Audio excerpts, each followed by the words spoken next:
Hello friends. Food हम सभी को पसंद है। हम कई तरह के फूड्स खाते हैं, उनके अलग अलग तरह के टेस्ट के लिए। इन अलग अलग तरह के फूड्स में डिफरेंट न्यूट्रिशनल वैल्यूज होती हैं, जो कि हमारी बॉडी में कई फंक्शंस के लिए ज़रूरी होती हैं, जैसे कि एनर्जी के प्रोडक्शन के लिए, नए टिश्यूज बनाने के लिए, डैमेज्ड टिश्यूज के रिपेयर के लिए, इम्यूनिटी के लिए, बॉडी की ग्रोथ के लिए और नॉर्मल बॉडी फंक्शंस को मेंटेन करने के लिए। फूड केमिकली बहुत ज़्यादा कॉम्प्लेक्स होता है, जिस वजह से इसमें मौजूद न्यूट्रिएंट्स डायरेक्टली हमारी बॉडी में एब्जॉर्ब नहीं होते हैं। जब हम फूड खाते हैं तो उसके बाद हमारी बॉडी में फूड का मैकेनिकल और केमिकल ब्रेकडाउन होता है, जिसके बाद ही इसमें मौजूद न्यूट्रिएंट्स हमारी बॉडी में एब्जॉर्ब हो पाते हैं और इस प्रोसेस को डाइजेशन कहते हैं। हमारी बॉडी में फूड का डाइजेशन आखिर कैसे होता है, जानेंगे आज की वीडियो में।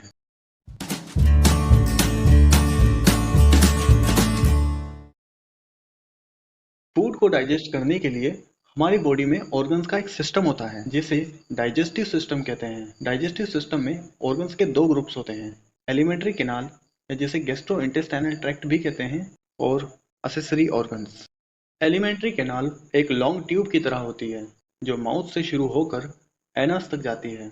एक एवरेज एडल्ट पर्सन में इसकी लेंथ 9 मीटर्स तक होती है।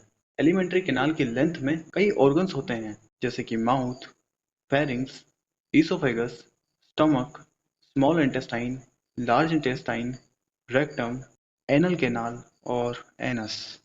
डाइजेस्टिव सिस्टम में कुछ असेसरी ऑर्गन्स भी होते हैं, जैसे कि सलाइवरी ग्लैंड्स, पेनक्रियास और लीवर। ये असेसरी ऑर्गन्स डाइजेस्टिव एंजाइम्स का प्रोडक्शन करते हैं, जो कि फूड के डाइजेशन के लिए ज़रूरी होते हैं। तो अब ये समझते हैं कि फूड का डाइजेशन आखिर कैसे होता है। जब हम फूड खाते हैं तो ये सबसे पहले हमारे माउथ में आता है, और जब ये फूड दांतों के द्वारा चबाया जाता है तो ये छोटे छोटे टुकड़ों में टूट जाता है और सलाइवा के साथ मिक्स हो जाता है। और जब ये फूड हमारी टंग के कांटेक्ट में आता है तो हमें फूड के टेस्ट का पता चलता है। सलाइवा का सिक्रेशन सलाइवरी ग्लैंड से होता है। हमारी बॉडी में सलाइवरी ग्लैंड्स की 3 पेयर्स होती हैं। सलाइवा में डाइजेस्टिव एंजाइम एमाइलेज होता है, जो कि माउथ में ही कार्बोहाइड्रेट्स का डाइजेशन शुरू कर देता है। सलाइवा फूड को लिक्विफाई कर देता है, जिससे कि इसे निगलना आसान हो जाता है। जब हम फूड स्वेलो करते हैं तो यह हमारे फेरिंक्स में आता है। फेरिंक्स में 2 ओपनिंग्स होती हैं, ट्रेकियल ओपनिंग और इसोफिजियल ओपनिंग। स्वेलोइंग के दौरान ट्रेकियल ओपनिंग एपिग्लोटिस की मदद से क्लोज हो जाती है और फूड डायरेक्टली इसोफेगस में आ जाता है। इसोफेगस एक लॉन्ग ट्यूब होती है, जिसे फूड पाइप भी कहते हैं।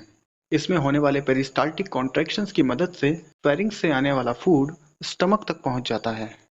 स्टमक एक होलो मस्कुलर ऑर्गन है। जब फूड स्टमक में आता है तो ये मिनिमम 2 से 3 घंटे तक इसमें ही रहता है।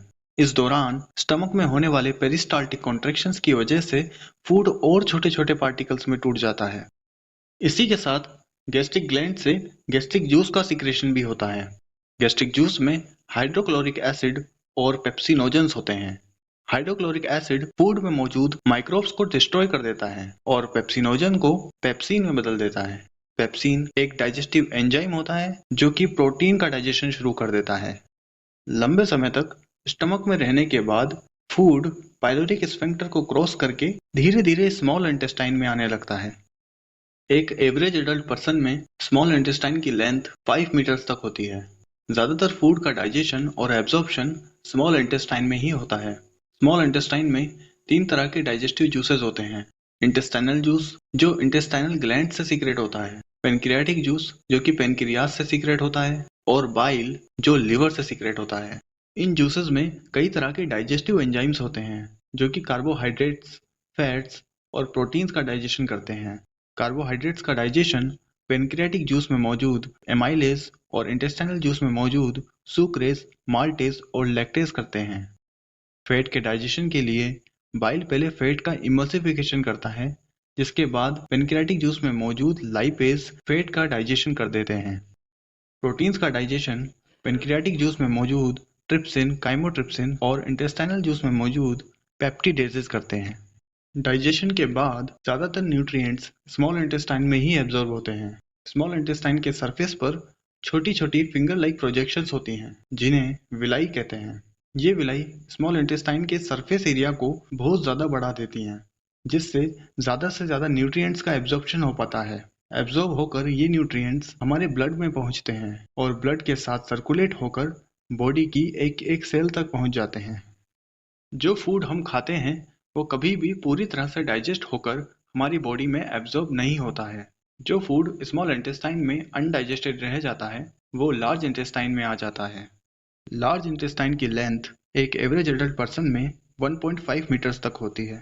इसमें वाटर, मिनरल्स और कुछ विटामिन्स का ही एब्जॉर्प्शन होता है। बाकी बचा हुआ अनडाइजेस्टेड फूड जब तक रेक्टम तक पहुंचता है तब तक ये फीसेस में बदल जाता है। फीसेस बॉडी के लिए वेस्ट प्रोडक्ट होते हैं। डेफिकेशन के दौरान ये फीसेस एनल कैनाल और एनस से होकर बॉडी से बाहर निकाल दिए जाते हैं। तो आज की इस वीडियो में इतना ही। लाइक करें अगर आपको ये वीडियो पसंद आई, कमेंट करें अगर आपका कोई सजेशन हो, शेयर करें इस वीडियो को अपने दोस्तों के साथ और ऐसे ही वीडियोस देखने के लिए सब्सक्राइब करें मेरे चैनल को। और फाइनली, थैंक्स फॉर वॉचिंग।